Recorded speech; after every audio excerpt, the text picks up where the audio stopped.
Anyway, so last week we talked about feasting on Christ. I feel like most of the people, well, no, there's some people over here from last week, but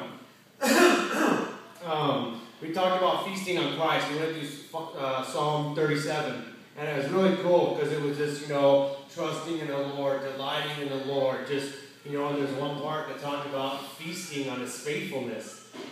Pretty awesome. So, and it's actually crazy because something Dennis said, before he was first talking about, do people see Jesus when they look at you? You know what I mean? And that's one of the things that I wrote down. Are we living Christ? Are we imitating Him? Because, could you be picked out of a lineup, so to speak? You know what I mean? Because I find myself so much, a lot of the time, to where, I might sit at home and read and pray and, get, have good fellowship and, spend time with the Lord or whatever sometimes, but, I'm not, acting like it, and you got to, put it into practice,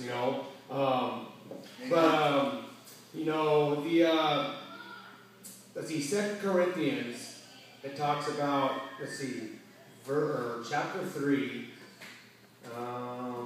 verse 2, it says, "You are an epistle written in our hearts, known and read by all men. Clearly, you are an epistle of Christ, ministered by us, written not with ink, but by the Spirit of the living God." I love that. I just love that he kind of says that, the living God. "Not on tablets of stone, but on tablets of flesh, that is, of the heart." So,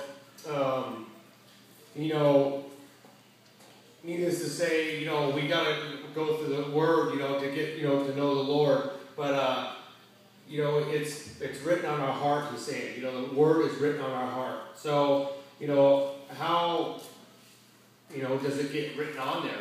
How do we become to where we can actually walk and imitate Christ and be, and actually, walk in love, because a lot of the times, like at least for me, I just end up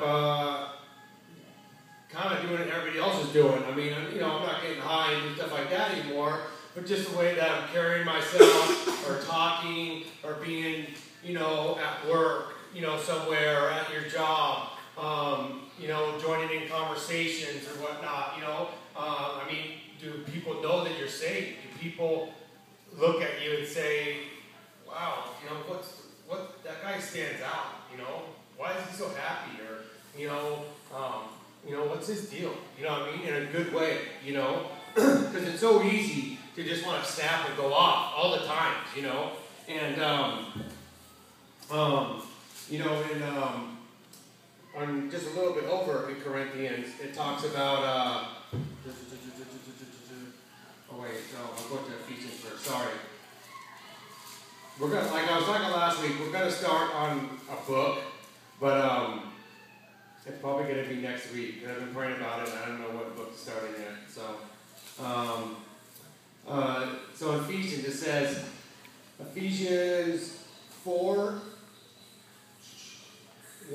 and then we're going to go on to 4:20 after that. So 4:1, Paul says, "I therefore, a prisoner of the Lord, beseech you to walk worthy of the calling which you were called." Okay? And down in 21 it says, "If you indeed have heard him and have been taught by him, as the truth is in Jesus, that you put off concerning your former conduct the old man, which grows corrupt according to his deceitful lusts." Okay? "And be renewed in the spirit of your mind. And that you put on the new man, which is created according to God in true righteousness and holiness." And list some stuff that we'll talk about. But, when it talks about right there,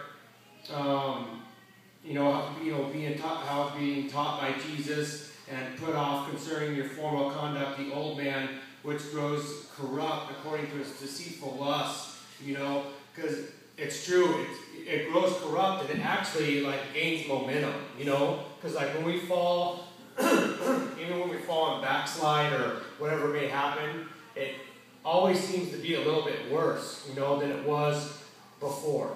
Like, it gets deeper and it gets darker and it's a little bit worse because the enemy's really trying to grab us and make it that time he gets us, and gets his hooks into us. And when it says that we put off concerning your former conduct the old man, and be renewed in the spirit of our mind, putting off the old man is something that we have to do, not just partially, not just, going on Sunday and, like playing church, so to speak, and, listen and say, that was a good message, or that was a horrible message, or, the music was great, yeah, whatever, It's not just like some duty that we're, doing. We got to really, like a song, change it from the inside out. We got to change. We got to let the Lord do his work in us, and we have to take off, that old man, it says, that grows, corrupt, and nasty, and it does, when we're younger, it just, man, as we get older, it just gets worse and worse, especially if we're not believers. It says that we put on the new man which was created according to God in righteousness and holiness. Therefore putting away lying. Let each one of you speak truth with his neighbor, for we are members of one another. Be angry and do not sin. Do not let the sun go down on your wrath, nor give place for the devil. So, that is one thing that, another thing that how, just it's so easy to get caught up in gossiping or talking bad about this person or that person. Usually it's not to their face. Usually we're talking bad about them behind their back. And when we're doing that, that's not imitating Christ. That's just doing what the non-believer, the same person, is doing. There's no difference in that. And not being angry and do not sin. Be angry and do not sin. That is a hard one. Because for me, I have not found out how to be angry and not sin. It is very hard. Because when I get angry, I get crazy. And I've gotten better about it, about spewing things out and this and that. And I was tested the other night.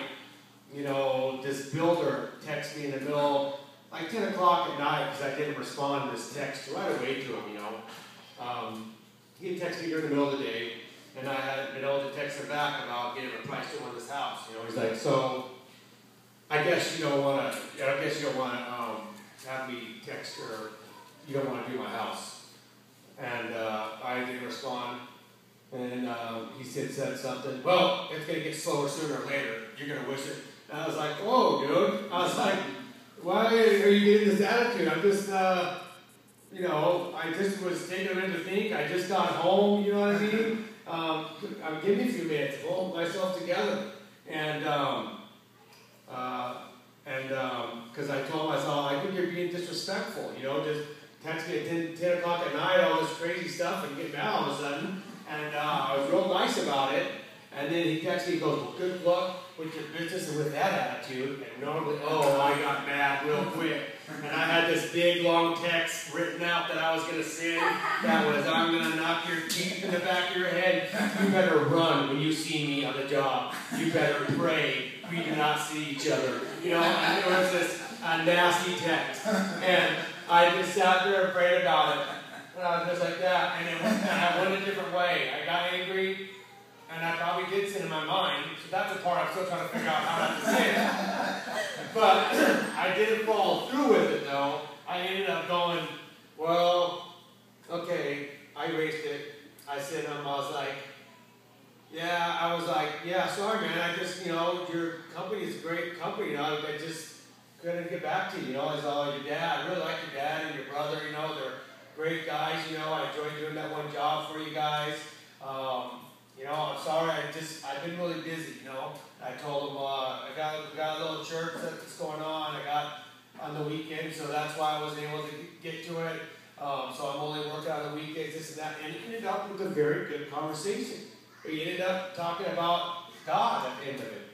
So, it's just crazy, like, Chad was talking about earlier, just with the tongue. The tongue creates, man, so quick can we create not only enemies, but just from our friends, turn them into enemies of people we don't talk to for years or something, Because that's so hurtful just by what we say, what comes out of our mouth, And it's something that we've got to change, and the only one who's going to help us change is Jesus Christ, okay?